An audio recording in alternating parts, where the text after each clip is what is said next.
Hello, everyone, and welcome to Camera Culture, a series from Will FM that puts. Hello, everyone, and welcome to Camera Culture, a series from Will FM that puts. We're getting a little bit of feedback. Jason, can you check your audio settings and then unmute, and then we'll try this again real quick. Sorry, everybody listening. We got a little bit of feedback, but that's okay. It is what we deal with sometimes. Okay, go ahead and unmute and see if this is any better.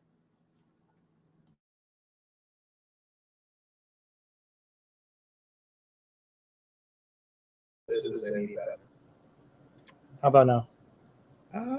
It's, I think, okay, I might hear myself in just a second. We'll see. This is any better. How about now? No, I still hear it.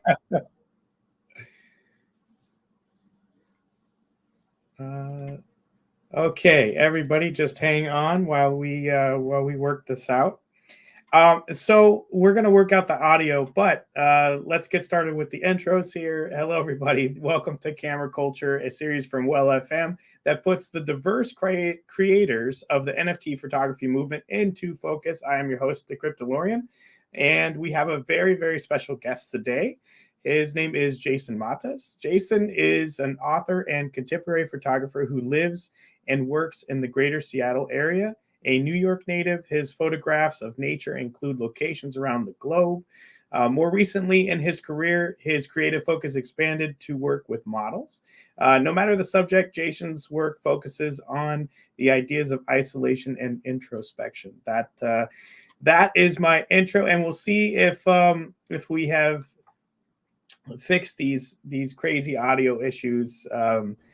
That's just what we deal with in this Web3 world. I guess this is Web2 world, honestly. This is Web2. I think the problem was that I had the YouTube open on other tabs. Even though my mic was muted, it was still filtering backwards. I don't know how, but I turned them off and it stopped. So it was definitely my fault. This is great. Okay, we're good. Yeah, don't worry about it. Web2 likes to creep back in and let us know that it exists from time to time. So that makes perfect sense. Mm-hmm. Well, welcome, Jason. It's really amazing to have you on. I've been wanting to talk to you for a long time now, since I actually discovered your work a little over, I would say, about 3 months ago, maybe 2 months ago. Discovered your work, and I thought it was quite amazing. For those folks that haven't really discovered Jason yet, can you give us just a brief or extensive introduction about yourself? Well, I'll go with brief, and then we can unfold from there. But I started photography in 2006 when I was in the military. I was stationed in North Pole, Alaska, and I really... I said I was going to go short. So I started back in 2006, and then around 2014, I finished my master's degree in organizational leadership, and then could not get a job. So ex-military, master's, PMP, all of this stuff, couldn't get a job. But during my bachelor's and master's is when I started taking photography seriously, and that was my only source of income. So when it became really apparent that I wasn't going to enter the real world, I started doubling, tripling down, and turned the photography into a business. And I've been a full-time artist since then. So I basically started out in landscape, and I also have some I have some portrait work that I think is art. And then when NFT started, it allowed me to go into this bigger, broader fantasy realm of photography, and that's kind of where I've been exploring a lot.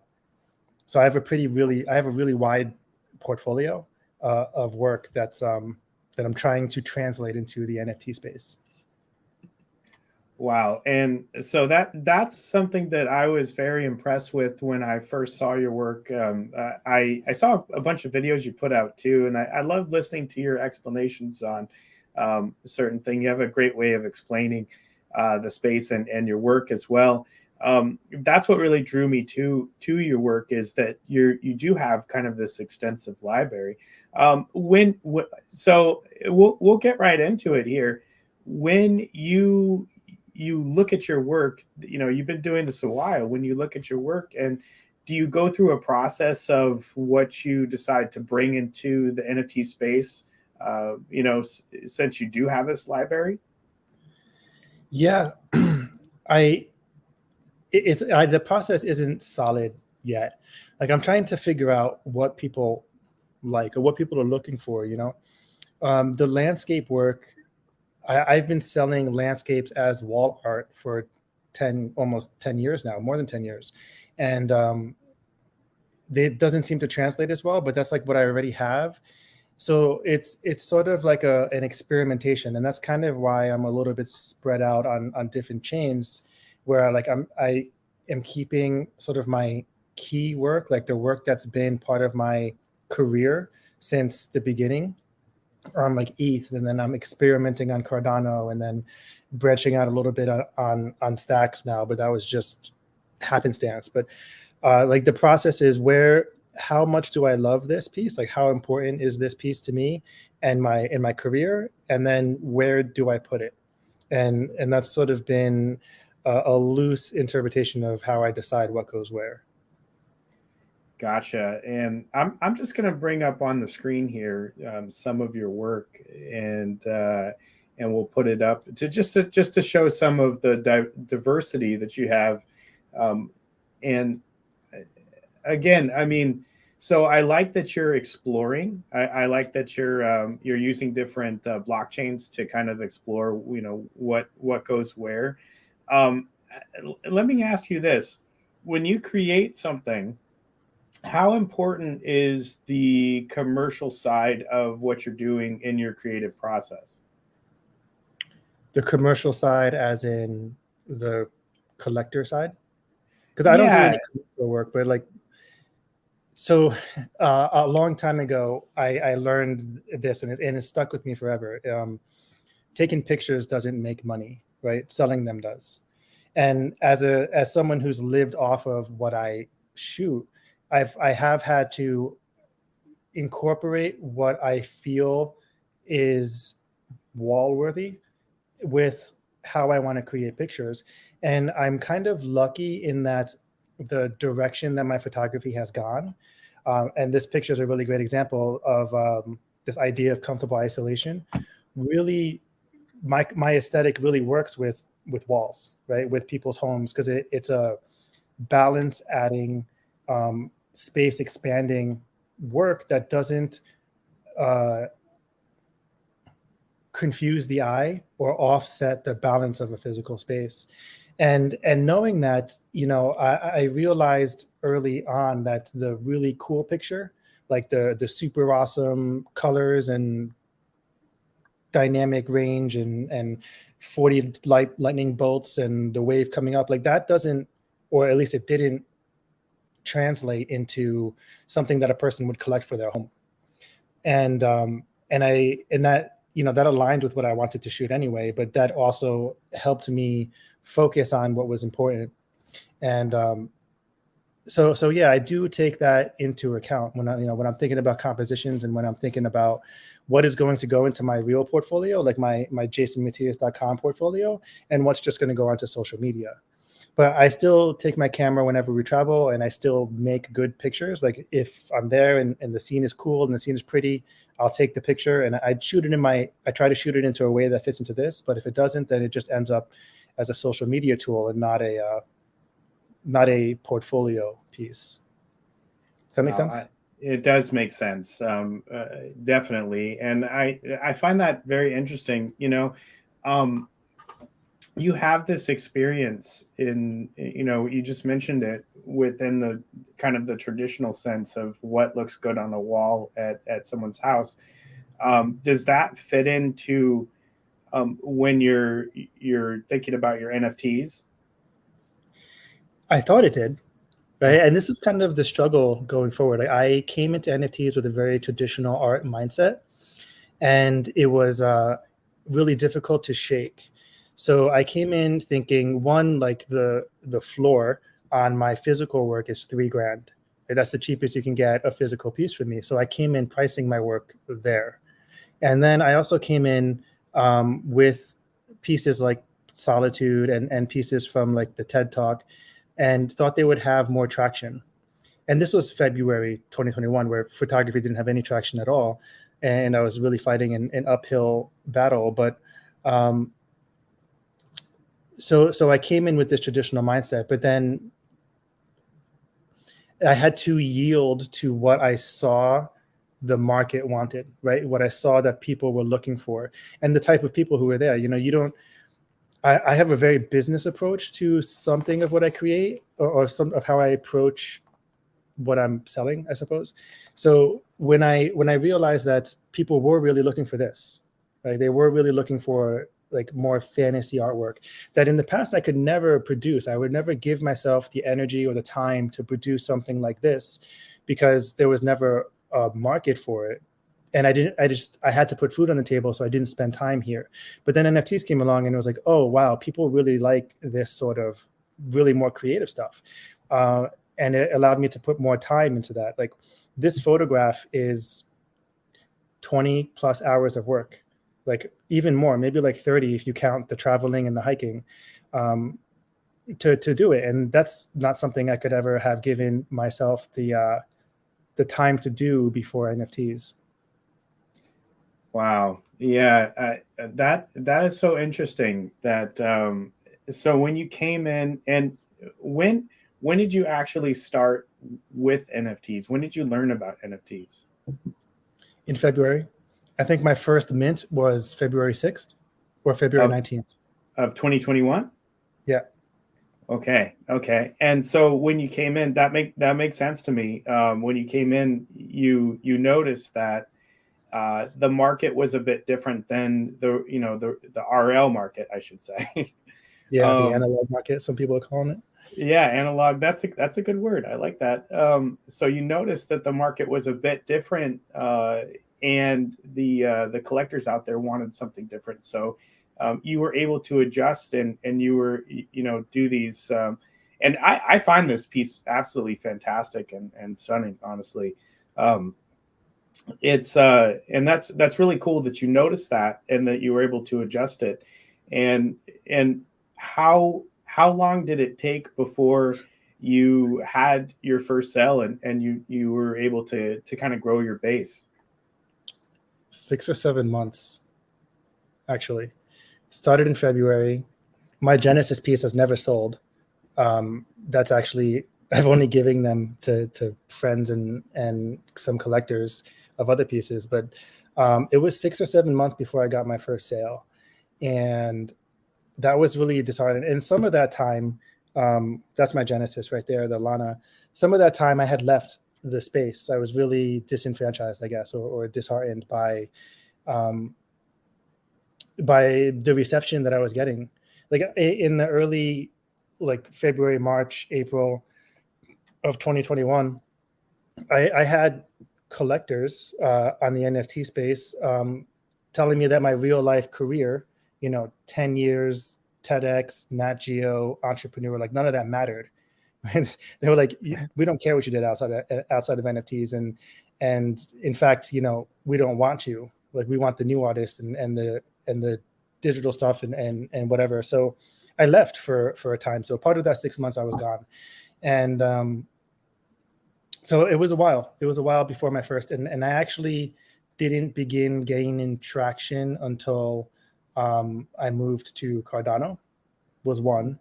And then my first ETH sales came after Bitcoin Miami, when I had the chance to meet some people in real life and then show them and give them, I guess, a bigger piece of who I am and what's going on. And so yeah, long answer to a short question. It took a while. Wow. So let's explore that for a minute. So Bitcoin Miami, was that this year's Bitcoin Miami? No, it was 2021. 2021. Okay. Man, I find that really interesting. So you you kind of jumped over to Cardano a bit, and did you kind of find a spot? Let's talk about Cardano. Tell me about your experience, getting your work over there, using the blockchain versus ETH. Um, so I guess we should preface this so that I know that there's a lot of people who don't like Cardano for some reason. It's like a maxi mentality, and what was interesting about Cardano, let's start here, is that Cardano didn't have smart contracts until last October or September, right? So the way that Cardano NFTs are native assets, and you can create an NFT without a marketplace and without a smart contract, and you can sell it that way as well. But the way the market was happening on Cardano was over Discord and very P2P. So it was a lot more of me having to talk to people and people willing to listen to, like, I have a long story, I suppose, like a long journey to sort of translate into a conversation. And I think that having that really helped people get to know me faster, stronger, or better. And my first Cardano sale was actually a real life piece that I was just in the Discord talking to a guy. His name is Hero. He runs he's a big part of the Cardano community. Having a conversation with him, didn't really know what was going on, but then let the conversation drift, and he ended up buying a physical piece for like 2,500 ADA, which was like $7,800 at the time. And then with him and him being a sort of influencer at the time, it like launched me into the community, and that was sort of a small launch pad for me. I think that the Cardano community is very tribal still, but because of how small it is, it's much more close knit and much more open. And I find like navigating relationships on the ETH side, or marketing, for lack of a better term, just to be harder on ETH. Like I feel like I'm still an undiscovered artist on ETH. Yeah. So that's the frustrating part for me, because I think your work is brilliant.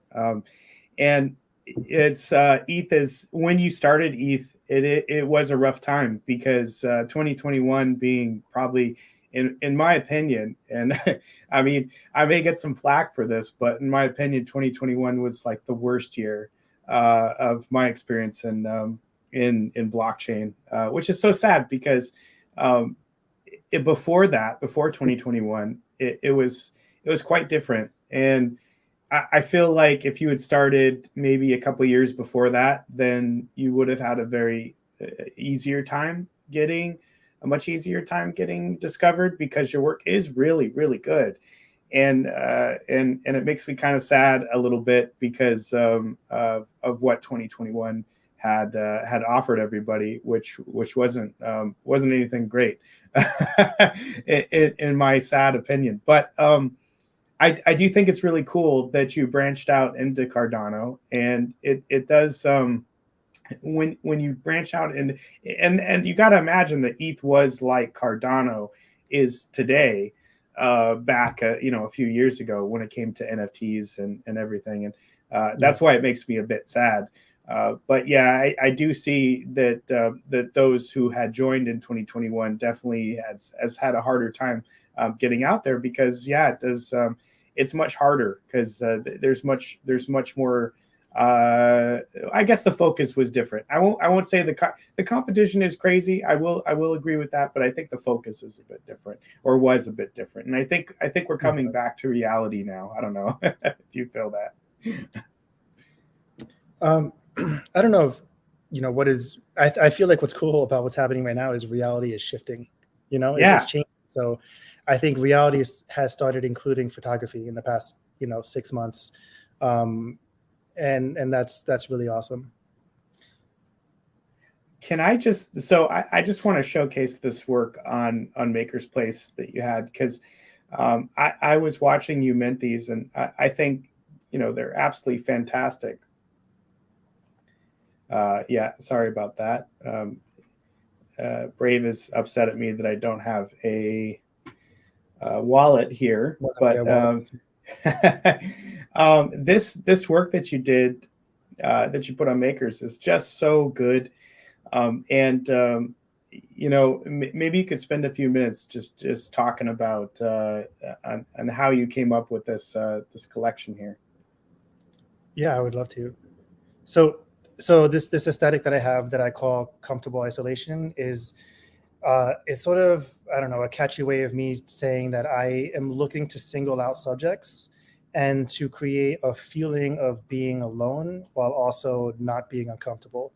And that stems from a lot of damage that I've been through, but understanding that when we're alone with our thoughts, that we can grow. Like emotional maturity comes from confronting our beliefs and our demons, and then deciding if they're right or deciding to change our beliefs, right? So that only happens when we can talk to ourselves.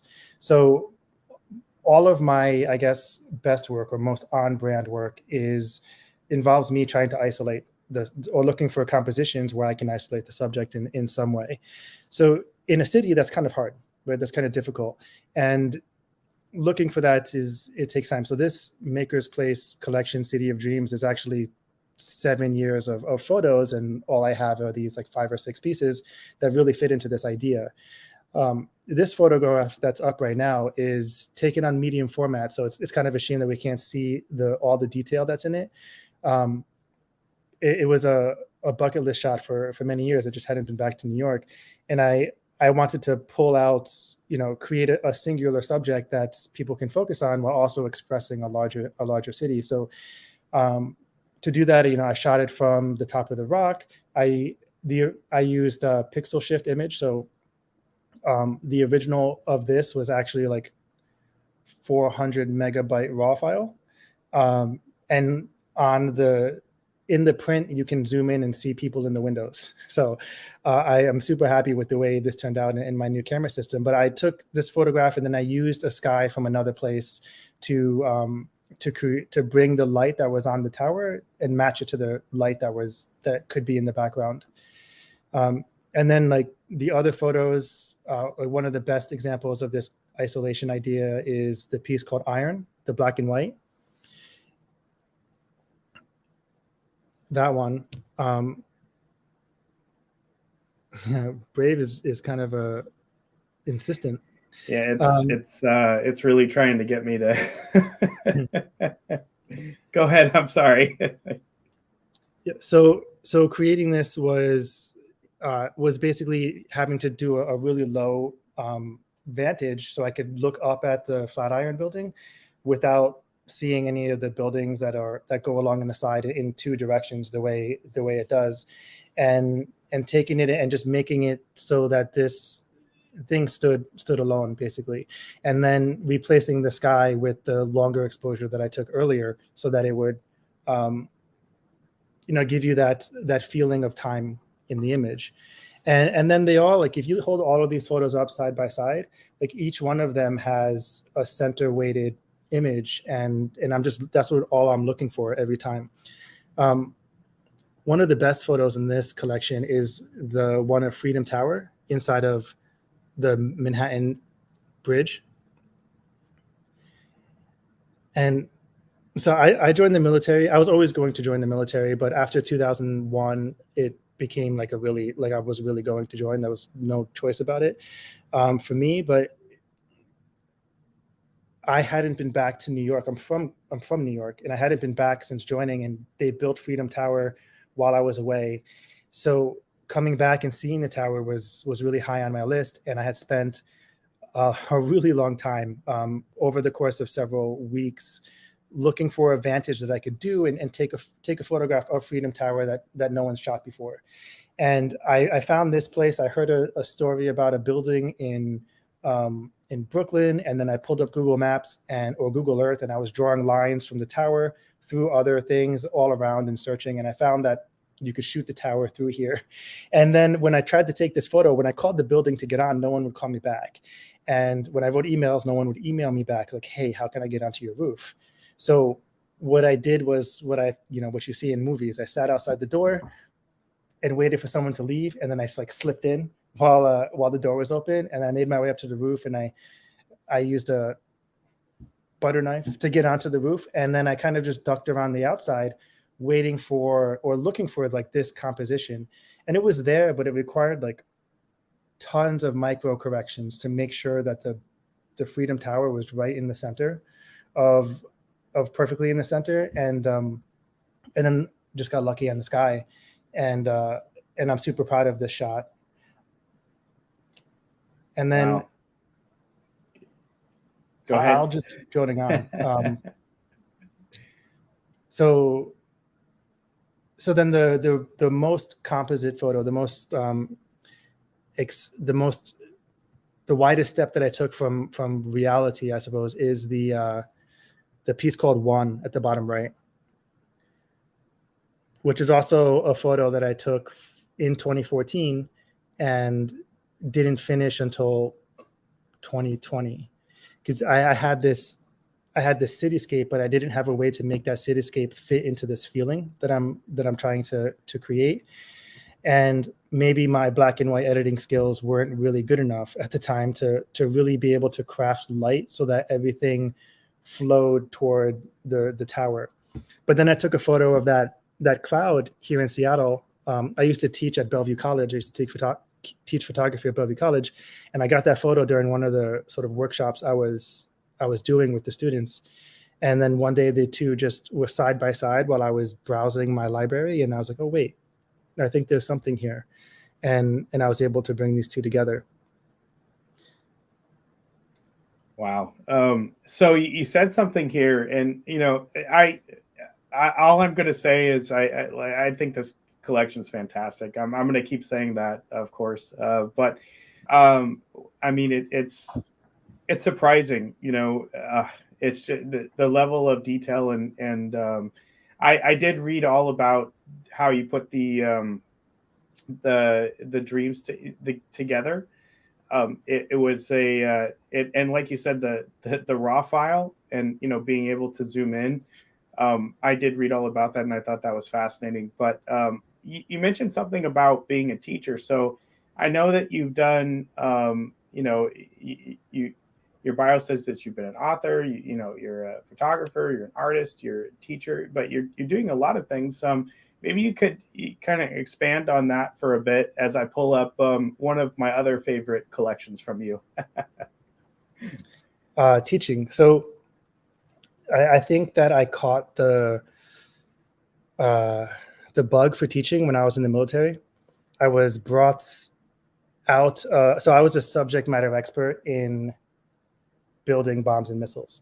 And my last year and a half, they took me out of the doing and put me into QA, quality assurance, which was a position that people typically hate. Like when you walk into a building as a QA officer, everyone sort of stands up straighter. Their butt puckers, and they're like, oh shit, I'm got to make sure I'm not doing anything wrong, right? And I sort of took that on its head. Like you can walk into QA, you could walk into QA and you could be looking for a problem, or you could walk into a building and look at every opportunity that you find as a teaching opportunity. And I sort of embraced it that way. And that's when I started realizing that teaching was really fulfilling. After I got out of the military and finished my master's, I couldn't get a job. And one of the things that I was doing to put food on the table was I was substitute teaching on the side. And I ended up being a full-time second teacher in a special ed class for a year, while I was still, grinding away at other things, almost a year. And I guess I really liked it. And I was so eager while I was doing it to stop doing it but when I left, I realized, oh, wow, these were really great experiences. So fast forward, I'm still doing work. I'm becoming more and more full-time. And when I say full-time, the government says that you are a full-time artist or full-time entrepreneur when 80% of your income comes from your own business. So as I was working up to that, which I got later in later in 2014, I was always talking to people about the things I was doing to make sales and to do business. And that sort of expanded into me founding The Art of Selling Art in 2018, which is a platform that helps artists sell art in the real world. And then that expanded just now into the NFT side too. Now, like after 18 months, I feel like I have enough experience that I could go and tell people what to do, basically. But teaching, I guess, I think I went on a tangent, is just a part of like my archetype or my character profile, and doing so just keeps me motivated to keep going. I love that. Yeah, I resonate that with that a bit, because in a past life I did a lot of teaching, and it's really cool to hear that you have this platform and you also have these courses available. And it is really important to have folks like you developing this stuff that can explain in kind of a way for people to really understand this technology, because without this type of onboarding, I mean, we're not gonna we're not gonna have that kind of adoption that we want. So yeah, and your experience is very important. And yeah, I mean, even like I said, I've watched a lot of your videos on how you do your art and setup, and I think they're fantastic. And I'm just going to put this up here because this is one of my favorite. I guess this is a collection, and I always. I think I watched every single video that you put out on these. I think they're absolutely fantastic. Maybe you could talk a little bit about how you came up with these shots. These are on Foundation, by the way. Yeah, because like I said, this is definitely one of my favorite collections that you put out so far. If it loads, hopefully. There we go. So this collection is actually pretty special to me, because the idea of comfortable isolation and photography, they're two separate things, really. Like, one is how I stopped being a screwed up person inside my head, and the other is how I apply it to whatever I'm doing creatively. So whether it's landscape photography or the portrait Aria collection or the book I wrote called Naked Thoughts, it's the combination. And doing that in Iceland I didn't really expect to be able to do it, because all of the photographs I've seen from Iceland are like the kind of like epic, over the top wow images, right? And it really was that kind of place. But wondering if I could actually do that for my portfolio was different. Like, I went to Iceland. My girlfriend actually bought me this trip for my birthday, expecting just to have a good time and take cool pictures. But then 10 days driving around the ring road, I found some really cool compositions that I thought would work. So I'm still looking for that. But what I was able to do with this collection was combine that visual aesthetic with the philosophy and writing. So each of these pieces has a poem or a piece of prose that goes with it, that ties the collection together. And all of the pieces are about this idea of quietude, or these different ways of being inside your head or experiencing your mental internal landscape.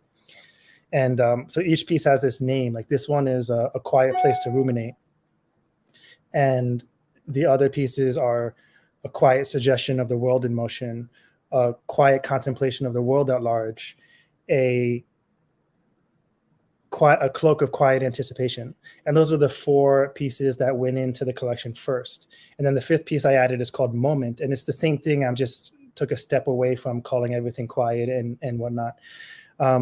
So, I'm looking for that isolated subject and trying to find a way to be original in Iceland, a place that's shot a lot.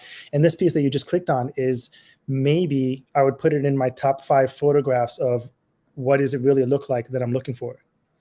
And this piece was shot outside of Vic, in these endless flats of just rocky pebbles. And apparently this all used to be like the seabed in the Arctic. So there's nothing growing on it. When Iceland rose out of the ocean a little bit further, the seabed was exposed. And it's just all the way to the horizon, flat black rocks. And I saw this thing in the background with like the fan coming out of the top, when we were all the way over to the left of the photograph, over there by a cave, and we drove around it, and I realized there was this big island in the background, and I was like, hey, let's drive further away so we can put the two together in this sort of like compression, isolating thing. And then while we were driving further away, I found this rock, and it was just perfect. And I feel like this is one of the images that I can say have not been created in Iceland. And this one's called a quiet contemplation of the world at large. And I bring like this idea of what does it look like inside of our head? Like what do the moments look like, and how there's a separate me from who you are. Like there's a separate, this is going to go kind of wacky. There's I don't know. I think we could probably go over this, but basically what the reason I was able to write the book Naked Thoughts, and the reason I came up with this idea of comfortable isolation is that I have this thing in my head called the other, and it's a separation between how I experience and how I feel. And there's like this filter that stops everything, and it just, for a long time, it was a real roadblock to me having strong relationships with people, and being able to be a person who can interact in any meaningful way. And figuring out what that was and trying to get around it has been basically my subconscious task for the last 10 years. And the story that goes along with these kind of sheds opens the book on that a little bit. Yeah, no, I totally understand what you're trying to say, and this and these pieces definitely fit that, that narrative of basically, yeah. I mean, I get it. You have the two sides, and it is hard, and I like that you put this, and this is what draws me to your work, is that you put this much thought into it, and that you're able to basically show those emotions through your work.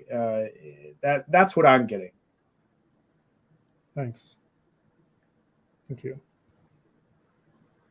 This one, so this is a composite, and these lenticular clouds, or the stack of lenticular clouds, we saw while we were really far away from Skogafoss, and we were just driving, and I was like, wow, I hope those are over. I hope those are over Skogafoss. Like I was just driving there hoping, and as we got closer, we sort of realized that it wasn't. But this collection is called Iceland Real and Imagined, and the idea is that it's what I saw plus what I felt. So there's some liberty taken with this piece and some of the other pieces that I hope to put into this collection in the future. And yeah, I guess I'm over explaining what a composite was, but when I took this photograph and then I went and found a better vantage of these clouds, it was just a really exciting event. And we were able to put it together like this. What's really cool is that in the actual photo, I don't know if you can see a high res through foundation, but there's birds flying, and you can see every bird and every piece of wing and the bird's eyes. And this camera system, the Fuji 100 megapixel, is just everything you could hope for, except for the cost of trying to make an image, because I had to upgrade all of my stuff in order just to process these images. Wow. So, I mean, I see the birds. I think there's one here, and I think there's one right here. There's a whole flock in front of the waterfall. Wow. Okay. Oh, I see. There we go. And yeah, but you can go in and see the birds and their wings and their feathers all the way up at 100% zoom. That is so cool. Oh, and wow. So the thing is I'm always trying, when I'm working on a piece for my portfolio, and these are all physicals in my real IRL portfolio, I'm working on them for print, right? So I edited this picture at 1000% zoom. So where the sky meets the hill at the top, I'm in there making sure it fits perfectly. And the medium format makes that a brilliant process, if not just a little bit longer than usual, but I can get in really close.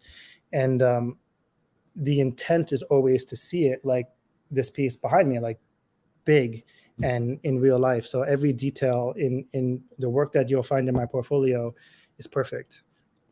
That's I love it. So before I ask some very generic NFT questions, I wanted to, and I'm just gonna pull the screen down a bit. So when you're thinking about ETH versus Cardano, I'm just gonna try to pull up your Cardano NFTs real quick. What's the difference? What are you going for on Cardano? I think that the Cardano art community is not or has not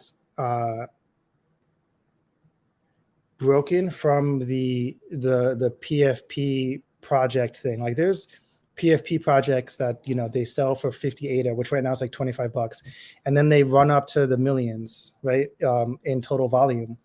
And the Cardano community hasn't really broken off from that to create a fine art space.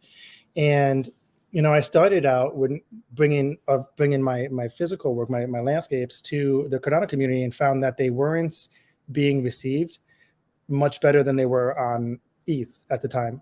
So I started bringing other work like the Guardians and whatnot.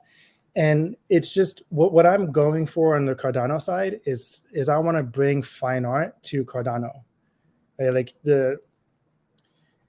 some people are going to say it's a shit chain, but from what I've read and what I understand about how the chain works, I really think it's going to be a big part of the future. It's a multi-chain world, right? Every chain has its things that it can do better than the others, but Cardano is going to be there, and I want to be a part of it. So I've been working with or trying to get in the door with the management of different marketplaces and bring this idea that we need to foster fine art on Cardano in order to bring that market, to transfer the market, the Solana Ethereum market into here, and bring it there with some value. So that's been my aim on Cardano. And when I started investing in crypto in 2017, Cardano was my biggest bag. So Cardano was a place that I had a lot of interest in seeing grow. So I have this Skyward collection, which I put on as editions of 10. And so I'm bringing lower priced pieces to Cardano for the most part, and trying to introduce the community to them. But this is one of the collections I'm most proud of, this because it brings sort of the idea, an aesthetic that I already have, and the history of being in the Air Force for 6 years and my love of planes. And these were actually shot medium format too with a rented camera.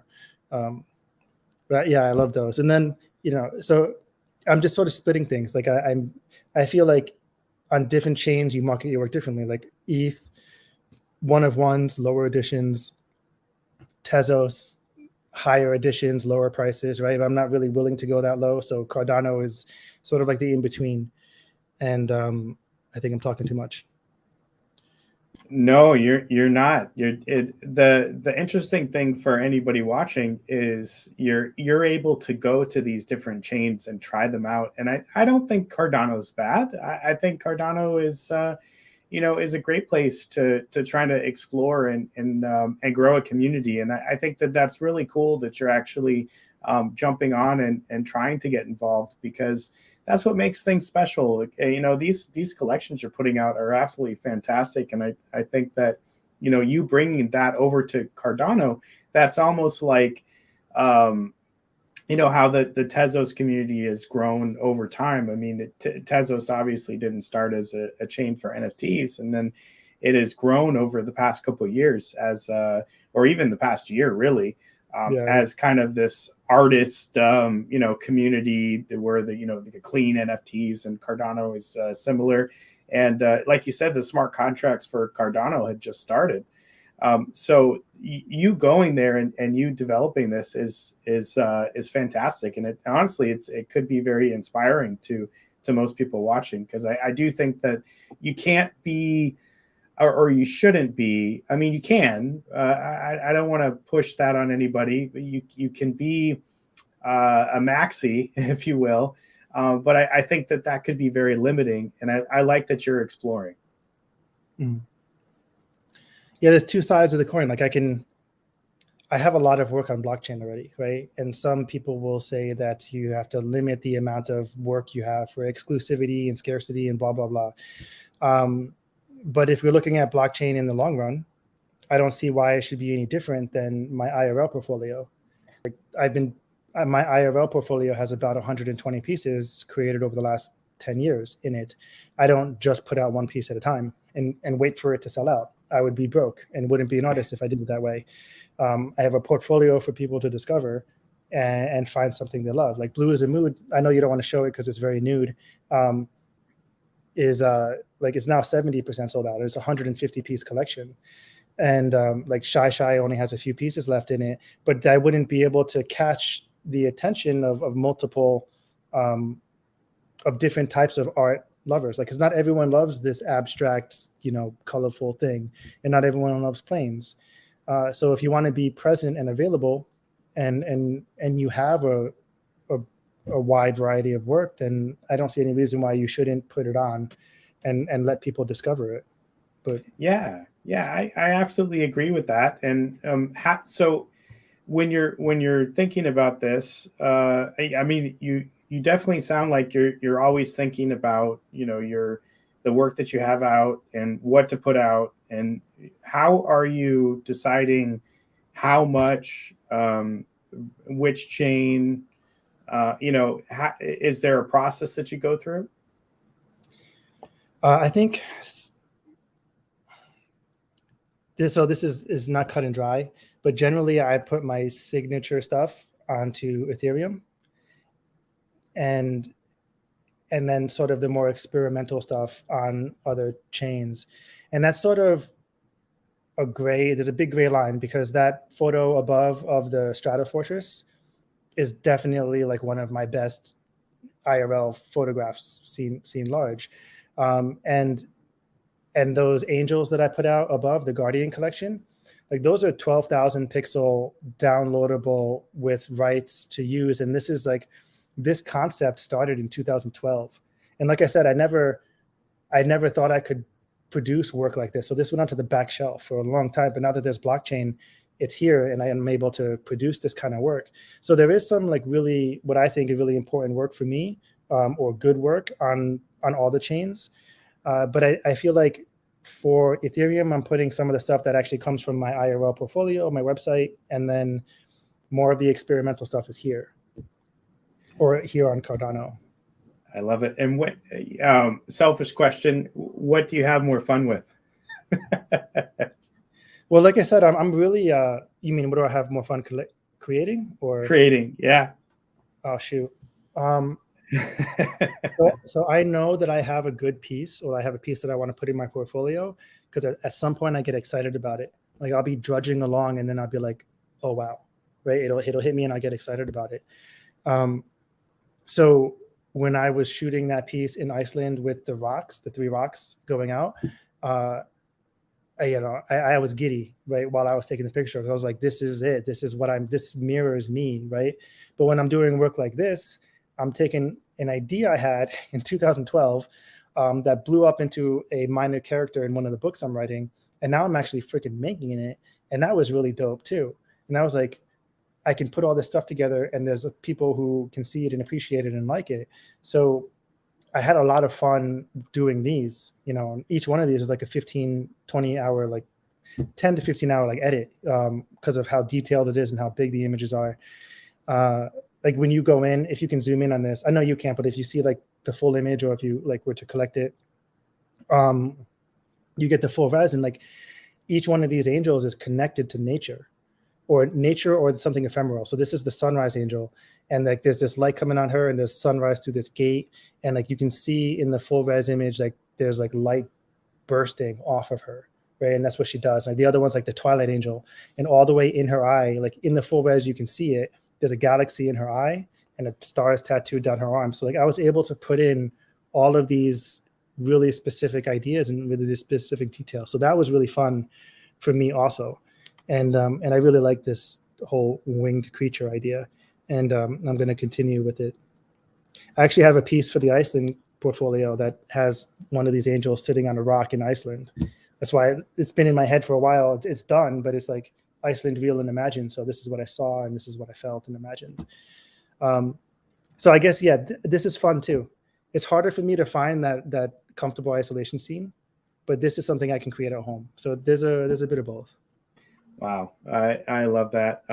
When I hear you talk, I just feel like you are definitely a true artist. That's what comes to mind when I love it. It's really cool. And yeah, I definitely feel you when you could see that, your work, you're definitely taking everything very seriously, and you put a lot of thought into it. And I love that about you, honestly. So let's quickly do the POAP, and then I know, wow, this actually went a lot faster than I thought it would, as I guess these usually do. But I do have a few more questions for you, if you wouldn't mind sticking around a little bit longer. Yeah, I'm down to keep going. Yeah. Cool. Okay, so everybody who is interested in getting our POAP for today, it is, so if you load up your POAP app, that's kind of hard to say sometimes, but go into your secret word, and the secret word for today, let me pull that up, is going to be a TEDx speaker. TEDx speaker. Nice. So, and why I put this in here, because one, you can't really put anything in the title because POAP gets mad at you, and then it's kind of a crazy thing. But so TEDx speaker, tell us about your TEDx talk that you did. Why people are getting this cool POAP that we have here. So in 2018, I gave a TED talk called Beautiful Things That Are Gone. And the conference, each TEDx conference has a theme, and the theme was on transitions. So I used this idea of these photographs of places that had been destroyed after I photographed them, and this idea about sort of growing with pain and growing with losing things. I put them together and created this talk that was supposed to be 8 minutes, ended up being 10 and a half, and I still missed a huge chunk of what I intended to say. It just completely flew out of my mind. But the talk is on these 4 pieces: First Light, Dance, Tree of Fire, and the Ice Cave with a View, because each of these places were destroyed or are being destroyed. So the Ice Cave is melting, and that place is never going to be the same again. The Tree of Fire was destroyed. The monolith in First Light fell, and the forest that I shot Dance in was cut down. And the idea of the talk is that if the memories we have shape us for the future, and how we hold those memories in our head, like whether we hold them with pain, or we hold them with, or we cherish them and they're special in our mind, shape the way we see things in the future. And that's the gist of the talk. And the talk also goes through this sort of non-linear path of the artist, where I started drawing. Basically, I didn't tell this in the talk, but like I started with black and white drawing and charcoal, abandoned that, and then joined the military, and then realized, or fell into photography kind of accidentally on purpose, and then found my way back to being an artist. And I think a lot of people's paths are not straight line, and that's also what sort of tied into the substrate of what that talk is about. Man, that's awesome. And for folks who haven't seen the TED Talk, I do have it on the screen here. So I'll put some links over to Jason's website, and how to get on there and look at it, and check out that Art of Selling course. That's pretty cool. And I love that there's a new NFT course coming out soon. Jason, there's a couple questions from our audience. So Mongoose had asked, in Sundance, how was your experience collaborating with another artist versus being solo in the field and having complete control over your images? So the other artist in that is my partner, Ali, who has sometimes laughed at me during this chat. She's listening. And so I started with landscape photography and eventually expanded into portraits. And the thing about that was, for a very long time, I was afraid to take pictures of people. I was afraid of the interaction with women, and I was afraid of when I started photography. And I got really lucky. I had this piece called Lesion, which is also on Foundation, was picked up by Nat Geo for one of their stories on the Hawaiian Islands. And I had this influx of interest and followers and whatever. And I felt like I wasn't allowed to do the portraits. If I shared a portrait photo, I like got no interaction with it and people didn't like it. So I pigeonholed myself into landscapes until I sort of learned that I can do anything I want, and had slowly expanded into doing more portraits. So one of the things I've always wanted to create were these landscape-oriented nude photographs. And my partner Ali is a model, and that's how I met her. So when she actually, that's a trip she bought for my birthday as well, another one of my birthdays. We went out there and we shot, and it's basically really frustrating working together sometimes. She's nodding her head over there, because I shoot really, really slow. Like I shoot really, really intentionally, and I don't take a lot of pictures. Like we have that photo collection is 18 pieces, I think. And I think total, I might have had like 90 pictures from 2 trips to White Sands. Because I don't click. I'm like, okay, move this, move that. I need this composition to look like this. And I go really, really slow. So the process is slow. And as long as she's in the mood to do it with me, then we can do it. But it is great, though. The part that's great is that we have something that we made together, and it's beautiful. And I was able to incorporate the ideas and feelings that are generally drive me to create with her being able to mirror that and put her own skill in presenting a feeling through her body into those poses and images. So it's good. And in general, like the Aria collection there's 9 pieces. I won't shoot with someone if I have to interview them before I shoot with them to figure out if they can feel the way, or if they can mirror my own emotions and my own feelings. And if that doesn't happen, then I won't work with them, because it's too frustrating to ask someone to do something and not get what you want, not get the response or the pose that you want with them. So I don't create portraits that often because of that. Wow, I like a lot of things you said there. Mostly that you finally figured out that you could do whatever you want as an artist. So I'm very supportive of that. I love that. I hate being pushed into one thing. If you're doing landscapes, fine, but I hate being or calling yourself a landscape person, because you could do so much more, right? So I like that, and I do really understand when you say that. It's hard to work with somebody if you're not going to get what you want out of it. So that does make a lot of sense to me. And Mongoose has another question for you. So how does you work with form in works like your Shishi collection? Shy work with Shy form? sorry. Yeah. No, that's okay. It looks like Shishi. I actually messed up one of the mints and wrote shit, like shy shit. Oh yeah, that sounds like something I would do. Yeah. How do I work with form? Like, how do I choose these compositions out of the ones that I photographed? I think so. I think that's what he's asking.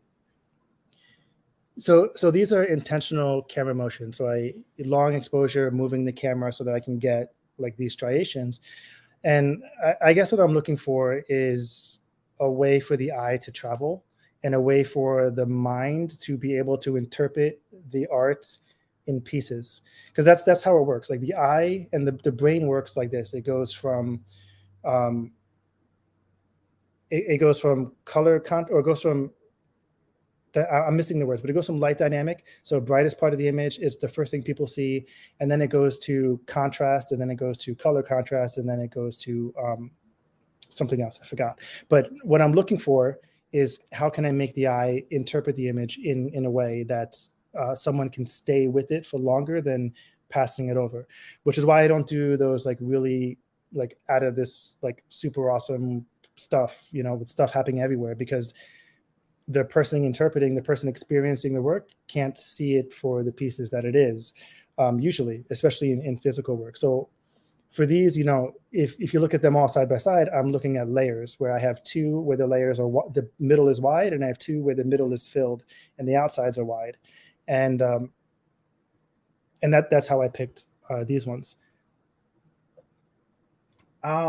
So curious question for me. So when you're shooting these, you're actually moving the camera and trying to get that this view. Is that right? Did I hear that right? Yes. Wow. I So think that's so cool. You got to try it. But with water, I'm timing waves. So Oh, wow. you have to, I know the waves are going to look like this if I shoot it right? So waiting for waves to come in, I'm like, okay, I'll take this one now, and then I'll take this one now, and they're like 0.3 seconds, 0.2 seconds, and you have to coordinate the shutter time with the speed at which you move your camera. Wow. I learned so much by doing these interviews. It's quite fun for me. That is fascinating. I love it, and I will try that actually in the very near future. Yeah. So we are definitely over time. I did want to ask a few questions, and then we can cut off. But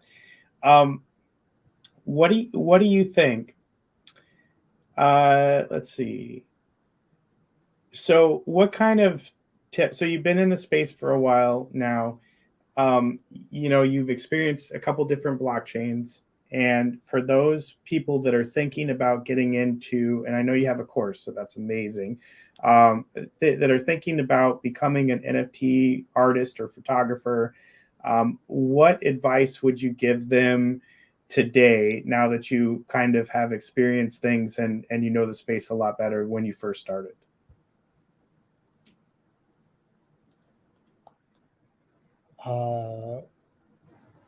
This is the part where I give like some really powerful words of wisdom. Yes.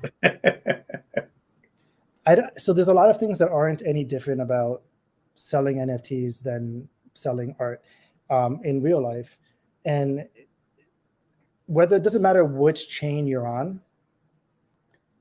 what matters is your ability to drive traffic to your art.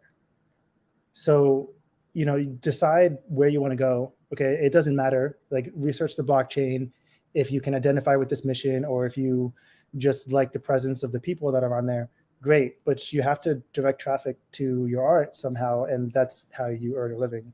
So that part is tough, right?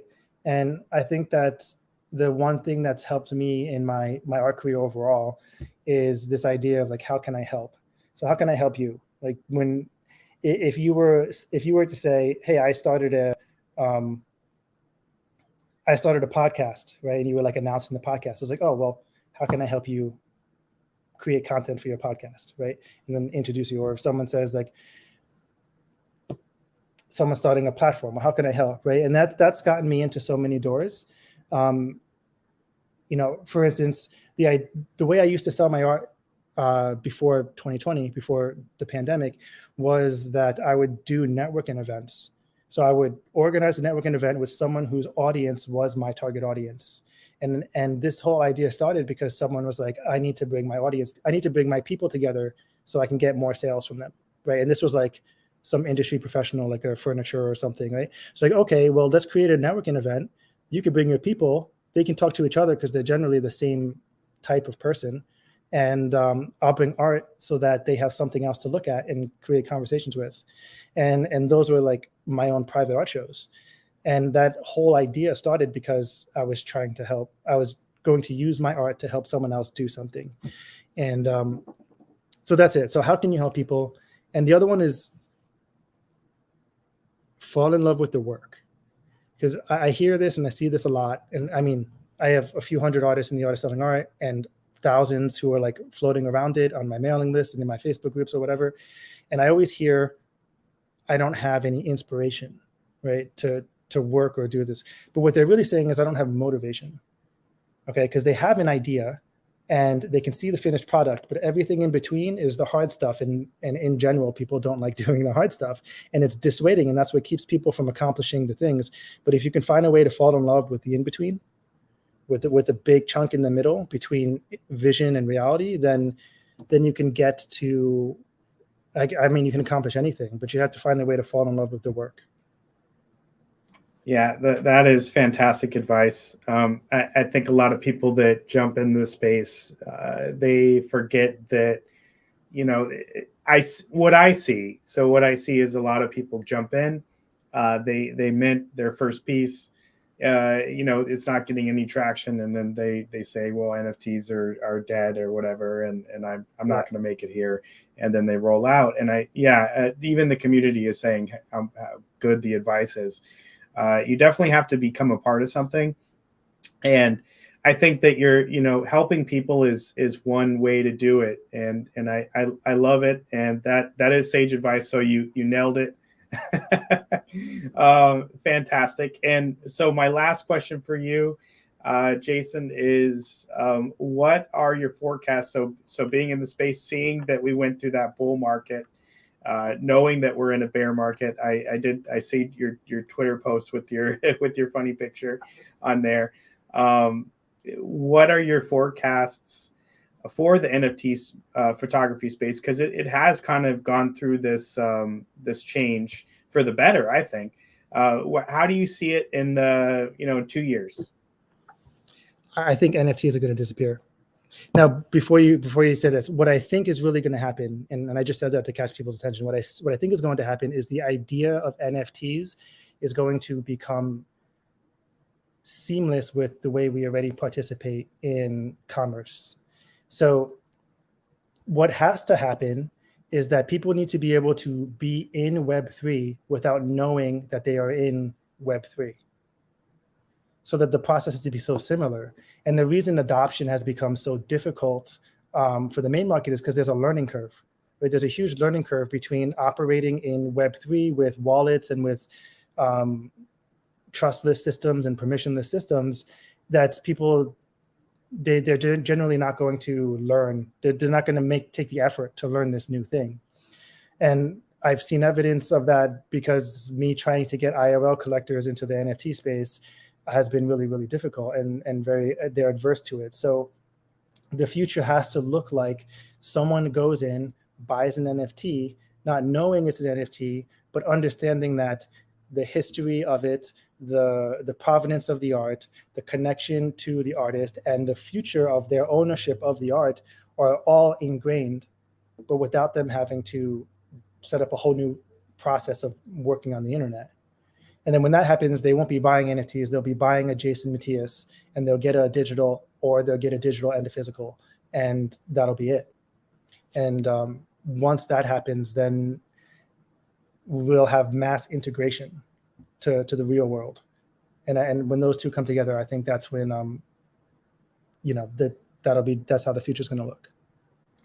Yeah, nailed it, really. That is a fantastic answer. That's something that we were talking about this morning too, is how the space looks, and how we get adoption. And that's absolutely, I 100% agree with you. I think that we won't be calling them NFTs. We would just be calling them art, or something.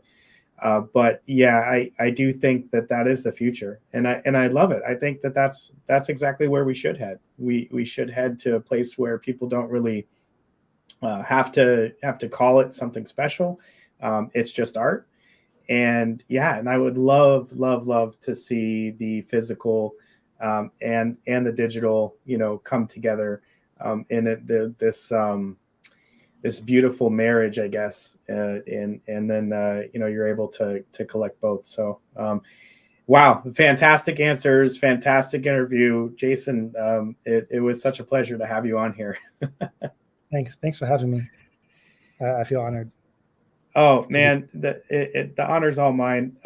Like I said in the beginning, I've been wanting to do this talk for a while, and ever since I saw your work and started discovering it a couple months ago. So very, very, very happy that you came on today, and we had this talk, and people were able to see some of your work and hear from you. Yeah, I look forward to finding all the comments and answering what I can. And thank you, everybody, for having me. Yeah, I'm terrible at long goodbyes, so sorry. Well, before we take off, if you want to give anybody some final words on on what you have coming up next, or where to find you and where to discover your work, please do so, and then we will say lovey. So there's a link in my Twitter bio at Real Jason Matias that will take you to my ETH NFTs, my Cardano NFTs, and my stacks, and my TED Talk and all of that stuff. But the next thing that I have, I keep saying I'm too busy and I don't create anything, but then I start creating. So I have a fun drop that I'm going to do on Cardano because it's experimental, right? It's an AI thing, right? And I'm making it because it's fun, mostly, but it actually came out really cool. It's called Forces of Nature, and it's like these sort of personified natural elements in shapes of people or shapes of figures. But that's really, that drop is going to be a whitelist for the stuff I'm really going to work on, which is creating the type of landscape I want to create, but using the AI or using the AI integrated. So combining the two. And I'm looking forward to that. Like in my spare time, I'm working out how to create the thing I want to create. And I don't know how I feel about AI yet, but I'm going to do it until I either like it or decide, see what the future is. And so that's one thing that I have coming up. And then Ali and I, my partner, we're doing an AI integrated piece called with the Angels. I created a set, and now I had to figure out how to shoot her in that set and combine the two pieces. So the next iteration of the Guardians will be AI integrated. And yeah, you can reach out to me directly through any of my channels, and definitely I'm here to stay. That's amazing. Man, I wish we had a little more time to talk about AI, but maybe we'll have you on after you explore that piece, because I'm a little obsessed with AI right now. And yeah, I to the point where I haven't subscribed to Midjourney because I know that if I do, I'll never leave it. I just had to pay extra because I did so many. Oh yeah, exactly. I went through my my freebies really quick, and now I went through my wife's freebies too. So now I'm just like, I don't know if I want to subscribe, because and like before I go to bed, even last night when I was waking up in the middle of the night, I was looking at people, just typing in stuff just to see what the computer comes up with. Crazy. Okay, I'm going to ask this funny question just for Frank. But he says your hair looks amazing, and he wonders what shampoo and conditioner you use. And I'm just asking that just for fun, but your hair is quite cool, and being bald like I am, definitely jealous about that. So what shampoo and conditioner do you use? I don't even know. Ali buys it and I use it, but generally I don't even wash my hair that often. You see that I think that's the secret, Frank. I think that you don't have to wash it that often, Yeah. But I mean, Head and Shoulders I use a lot because you have all this hair, you get dandruff. But I don't know. This whole thing's been a learning process. It started with COVID. I've always wanted to do this, but showing up in public was hard in the in-between, so I never did it. But yeah, I don't have a secret. I just got lucky. I love it.